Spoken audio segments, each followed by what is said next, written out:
네, 오늘은 코스닥 건설 업종에 대해서 살펴보도록 하겠습니다. 건설이죠. 코스피는 건설업이고요. 그리고 코스닥은 건설입니다. 역시 이름에서 알 수 있듯이 코스피의 건설업과 비슷한 흐름을 보인다고 볼 수가 있겠는데요. 226번의 코드 번호를 가지고 있는데요.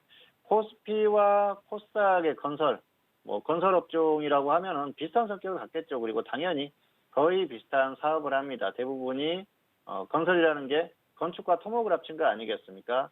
그래서 코스닥에 있는 기업들도 보면은 건축과 토목 이런 사업들을 많이 해요. 아파트라든지 이런 그 주택 이런 것들을 건설하는 것과 토목, 인프라 관련한 그런 사업이죠. 도로, 철도 이런 것들 여러 가지 사업들을 하는 그런 기업들이 많습니다. 대부분이 그런 사업을 한다고 보시면 될 것 같고요. 그래서 코스피의 건설업과 똑같은 성격의 업종이다 보시면 될 것 같습니다. 다만 조금 다른 면이 있다고 하면은 역시 규모의 차이겠죠. 코스피 건설업 같은 경우에는 대형주가 굉장히 많았었죠. 우량한 대형주들, 현대건설이라든지 대림산업, 그리고 GS건설 이렇게 굉장히 우량한 기업들이 많이 있었는데요. 코스닥 같은 경우에는 규모가 작은 기업들이 많죠. 그러다 보니까 매출이나 이런 면에서 상당한 차이가 발생합니다. 그래서 비교하기가 좀 어렵죠. 그리고 코스피 같은 경우에도 소형 건설사들도 있습니다만은 대부분 이 우량한 기업들이 대표적으로 또 업종을 끌고 가기 때문에 그런 면에서 차이가 발생한다고 볼 수가 있을 것 같습니다. 다만 업종의 성격이나 이런 것들은 비슷하다는 것이죠. 그래서 그 코스피의 건설업종의 특성을 그대로 따라간다 그렇게 보시면 될 것 같은데요. 이 건설업종 같은 경우에는 역시 작은 이 기업들이 모여 있지만은 성격 자체가 그렇습니다. 시장에서 주도하는 그런 업종은 아니라는 것이죠. 결국은 시장에서 영원한 주변 업종이다 그렇게 볼 수가 있겠는데요. 후행하는 업종이다 그렇게 보시면 됩니다. 자, 이게 무슨 뜻이냐고 하면은 주도 업종으로서 시장을 끌고 가면서 지수를 견인하는 그런 업종은 아니라는 것이죠. 결국은 지수가 가고 주도 업종이 가고 나서 움직이는 업종이라는 것입니다. 그렇기 때문에 이 건설업종 같은 경우에는 서두를 필요가 없어요. 시장이 추세적으로 상승하는 그런 구간에서 주도 업종이 움직이면서 지수가 따라갑니다. 그리고 나서 6개월이나 1년 있다가 접근해도 충분한 게 건설업종이에요.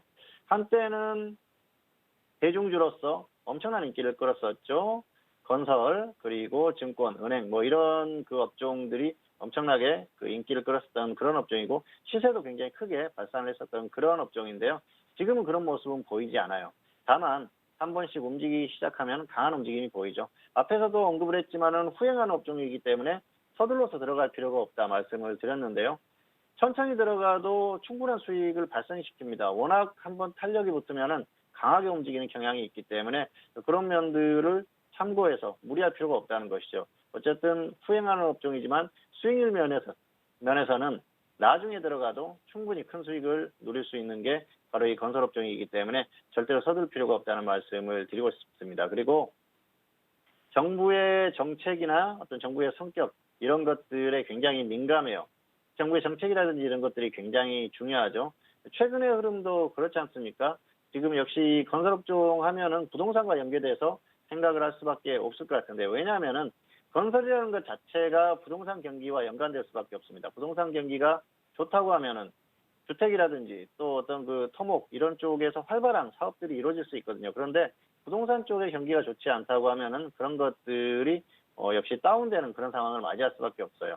최근에 정부의 어떤 정책들을 보면은 그런 것들을 느끼지 않습니까? 지금 현재 정부에서 부동산 쪽을 자꾸 억누르는 그런 정책을 쓰지 않습니까? 그러다 보니까 아파트라든지 이런 것들의 가격이 다운되면서 관련한 어떤 시장이 좀 다운되는 그런 흐름을 보이고 있어요.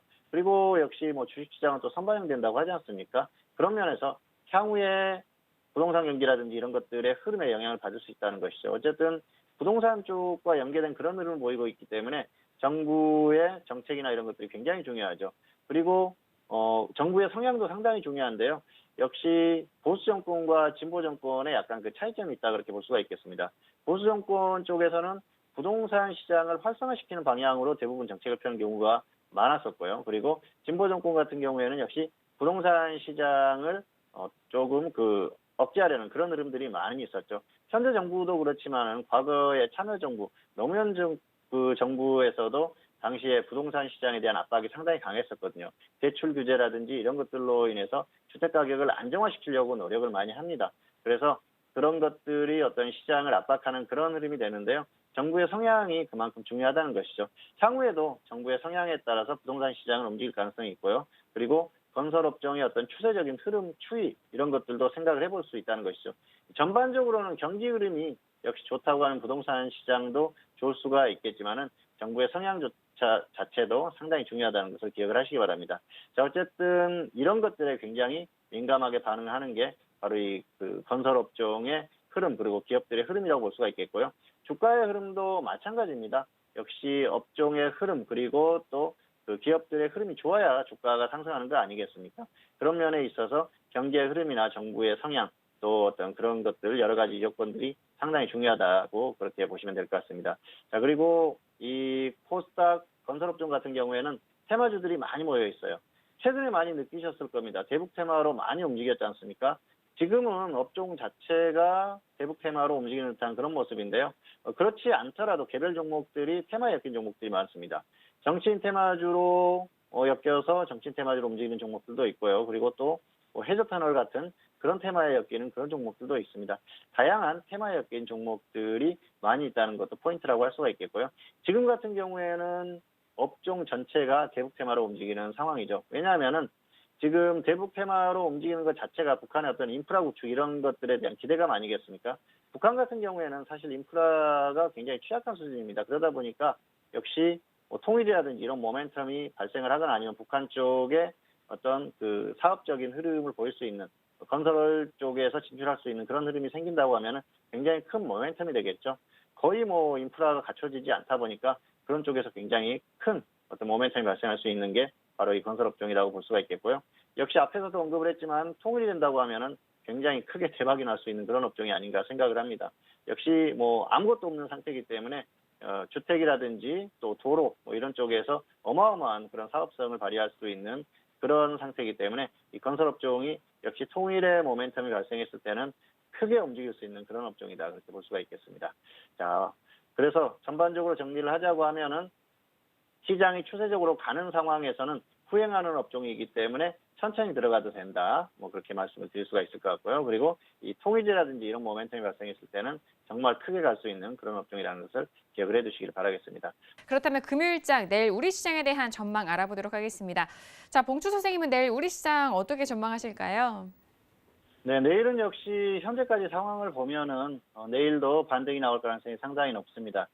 지난주 금요일에 이번 주는 수요일 정도까지 반등이 나올 가능성이 높다. 그리고 나서 그 이후부터는 좀 보수적인 관점에서 보자 말씀을 드렸는데요. 결국은 이게 FOMC의 어떤 그 결과의 후폭풍이다 그렇게 볼 수가 있겠는데요. 시장은 호재로 받아들였다는 것이죠. 금리 인하를 하지는 않았지만은 향후에 하겠다는 신호를 보냈기 때문에 그걸 호재로 받아들인 겁니다. 그리고 그런 그 흐름을 단기에 좋았던 탄력을 그대로 유지하는 그런 흐름이 나오고 있습니다. 한국 시장 같은 경우에는 역시 최근에 흐름을 보면은 파생의 어떤 흐름에 있어서 단기 반등 가능성이 높다는 말씀을 드렸는데요. 그런 흐름이 오늘까지 나왔어요. 그리고 이제는 어떤 향후의 흐름 자체는 단기적으로 소폭 조금 더 반등할 수 있는 여유는 있습니다. 그런데 지금 지수 자체가 부담스러운 구간에 왔죠. 지수는 최소한 여기에서 크게 가기에는 좀 어려운 그런 흐름이 아닌가 생각을 합니다. 지금 이제 2120선을 넘어가지 않습니까? 그래서 역시 2150에 대한 그런 부분들을 좀 생각을 하실 수가 있을 것 같은데요. 최대로 보더라도 넘어가기는 좀 부담스럽지 않나 생각을 합니다. 어쨌든 내일은 반등이 나올 겁니다. 그런데 지수 자체가 부담스러운 구간까지 왔기 때문에 역시 이제는 조금 추가적으로 강한 탄력을 보기보다는 역시 조금 보수적인 관점에서 보는 게 맞을 것 같고요. 단기적으로는 버티는 흐름 정도는 나올 것 같아요. 다만 강세를 계속 유지하면서 계속해서 강한 흐름을 보이는 그런 흐름은 아닐 것이다 그렇게 생각을 하고 있습니다. 어쨌든 여러 가지 상황들 한국 시장 같은 경우에는 반등이 나올 수 있는 만큼 나왔고요. 추가적으로 조금 더 반등을 할 수 있지만은 어느 정도 부담스러운 구간에 왔습니다. 그리고 향후의 흐름 자체는 해외 증시가 결정할 가능성이 높기 때문에 이제는 다시 한번 또 해외 증시에 주목할 때가 됐다. 이 정도로 말씀을 드리겠습니다.